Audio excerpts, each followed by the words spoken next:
Hi, I really don't know how to approach this kind of assignment because I'm not live with my kids and I don't even know how to begin to know how to explain how I use growth mindset in my classroom. I'll give you a little background. When my school had just opened, there was a child in the kindergarten class. I taught first grade. He's in the kindergarten class and he was what people described as a feral child. He was suspended 55 days of kindergarten. He would get in trouble as soon as he got back. He was sent home even more days than he was suspended. And he was passed on to first grade. The principal asked me if I would take him, and I said yes. And because he was first supposed to go to a different teacher, and he didn't think the teacher would be able to handle him. So I got him, and the very first day he showed up, he was late. And he was screaming out in the hallway, I'm not going in there. I'm not going in there, very loud. I'm not going to do that to your ears. But I looked him square in the eyes and I told him to get in the classroom and sit down or we were going to have a really bad day. And he just looked at me like he was shocked that anybody just told him what to do. And he went and he sat down. And the uncle, who is his guardian, said, How did you do that? And I said, I don't know. And he said, Here, let me write down our number. And I said, I don't want your number. And he said, You're going to need our number. And I said, No, you just go. And I realized then that there was a problem, not with the little boy, but with the people around him.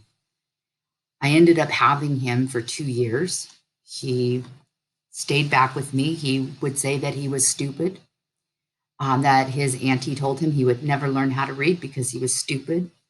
And he kept saying, My auntie said I need an IEP. My auntie says I need an IEP. And I'm stupid and I can't read. So I went out, I got him backpacks. I worked one on one with him. This little boy couldn't even draw a straight line. He didn't know colors. He didn't know anything. But the most glaring thing that ever happened with him was when I was hug other students, he would ask me, Why do people do that? And he didn't understand why anybody would want to be hugged. And it broke my heart because I realized he had never been loved, never been hugged. When he started to hug, he was like he would stand 3 feet away and just put his hand over. And then he got closer and closer, and it got to the point where he wouldn't let go. And I bought him coats. He was always dirty. And, find out later he is a drug baby being fostered by his aunt. And when I met with the aunt, she said, just give him an IEP. I get IEPs for all my kids. I want an IEP. That's money I can use. And she didn't say for what.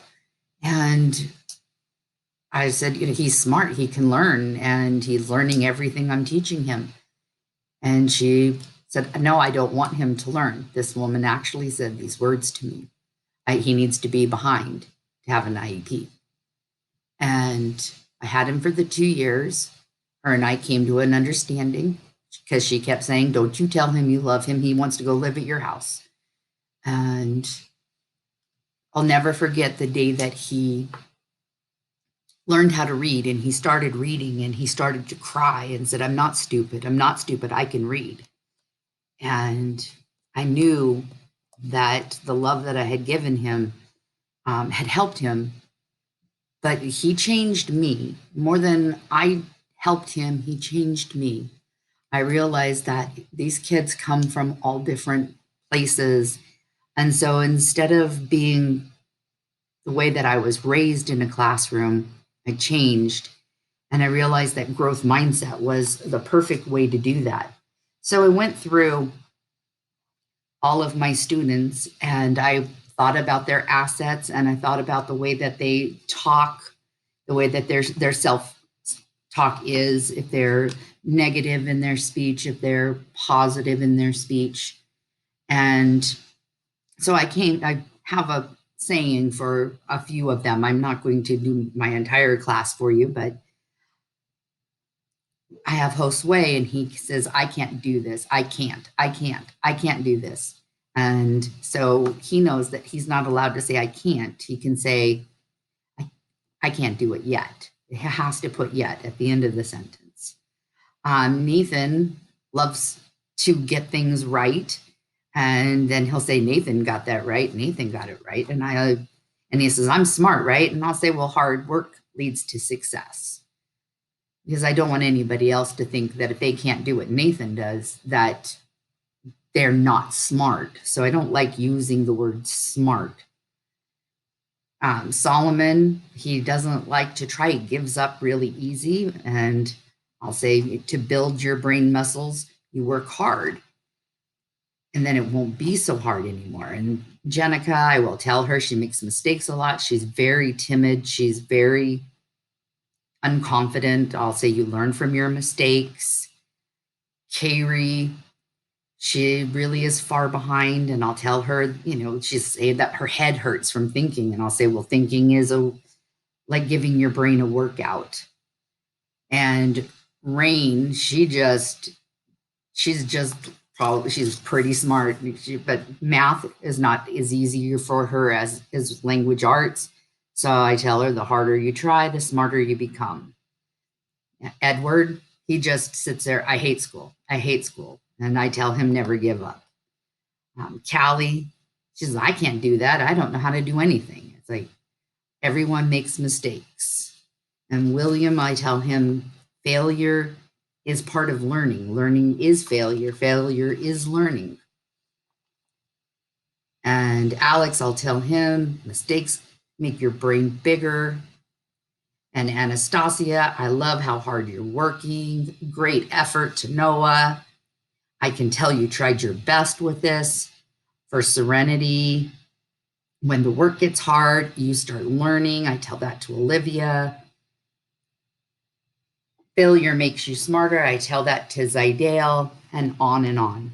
And going back before I close to the little boy who I had for 2 years in first grade, as I passed him into second grade, I knew there wasn't a teacher like me.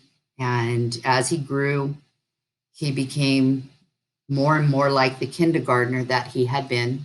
I would see him in the office and he would try to hide because he was up there in trouble. And he would say, don't see me, don't see me. And then he told me, I don't want to disappoint you. And he never got a teacher again in the school that I was at that loved him like I did. And he left. He's in 8th grade now. But when he left in 5th grade at the end of the year, he came to my door where I dismissed my kids. And he comes up.